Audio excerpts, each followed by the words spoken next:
যে আমরা ঐক্যের ডাক দেওয়ার পর, সারা বাংলাদেশের উলামায়ে কেরামকে ঐক্যবদ্ধ হওয়ার আহ্বান জানানোর পর আবার কেন শুক্রবার দিন আমরা কঠোর অবস্থানে যেতে চাচ্ছি? আমি আপনাদের কাছে স্পষ্টভাবে বলতে চাই, আল্লাহ সুবহানাহু ওয়া তাআলা ততক্ষণ পর্যন্ত জালেমের ব্যাপারে কোনো সিদ্ধান্ত নেন না যতক্ষণ জালেমদের নেতাদের নিকট হকের বার্তা পূর্ণাঙ্গভাবে পৌঁছানো না হয়। ওমা কানা রাব্বুকা লিয়ুহলিকাল কুরা হাত্তা ইয়াবআসা ফি উম্মিহা রাসূলান ইয়াতলু আলাইহিম আয়াতিনা। ততক্ষণ পর্যন্ত কোনো জনপদ বা গ্রামকে আল্লাহ শাস্তির সম্মুখীন করেন না, আযাব দেন না, যতক্ষণ না তাদের গ্রামের নেতা বা প্রধান যারা তাদেরকে পূর্ণাঙ্গ দাওয়াত, পূর্ণাঙ্গ ইসলামের আহ্বান তাদের কর্ণকুহরে না পৌঁছে দেন, ততক্ষণ আল্লাহ ছাড় দিয়ে রাখেন। তাই আমরাও আমাদের সর্বোচ্চ চেষ্টাটুকু এই শুক্রবারের আগেই করে ফেলতে চাচ্ছি। এরপরে আমরা আশাবাদী আল্লাহ সুবহানাহু ওয়া তাআলার পক্ষ থেকে পূর্ণাঙ্গ সাহায্য চলে আসবে।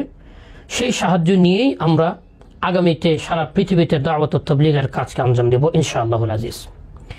এই ব্যাপারে স্পষ্ট বলতে চাই, সাদ সাহেব দামাত বারাকাতুহুম উনি ওনার পক্ষ থেকে সর্বোচ্চ যা করার ছিল তা হচ্ছে রুজু করা।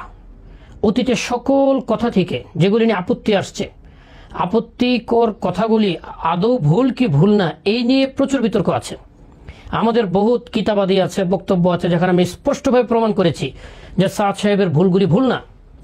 তারপরেও তিনি রুজু করেছেন এই জন্য যে যারা ভুল মনে করে তাদের যে খায়েশটা আছে এটা মিটে যাক। অনেকেই প্রশ্ন করেন যে উনি কোনো ভুল না করে থাকলে রুজু করেন কেন? রুজু এই জন্যই করেন যে আপনারা যেহেতু রুজুই চাচ্ছেন, রুজু ছাড়া কোনো কিছু বুঝবেন না, কিতাব মোতালা করবেন না, ইলমি আলোচনায় যাবেন না, ওনার আলোচনার বিষয়গুলিকে বিশ্লেষণ করবেন না, গো ধরে থাকবেন, জিদ করে থাকবেন যে রুজু করতে হবে, আচ্ছা ঠিক আছে আপনার জন্য রুজু করা হইল। এইভাবে 4 বার রুজু করা হয়েছে। এবং কি বাংলাদেশেও তিনি 2018 সনে যখন আসলেন, টঙ্গী ইসলাম ময়দানে যেতে পারলেন না, তো কাকরাইল মসজিদে জুমার পরের বয়ানে দোয়ার পূর্বে 20,000 মানুষের সামনে স্পষ্ট রুজু করছেন, যা আজও অনলাইনে ছড়িয়ে ছিটিয়ে আছে। এরপর দেওবন্দ সে রুজুকে কবুল করলো এবং ফতোয়া জারি করলো। ফতোয়া নাম্বার হচ্ছে 156131।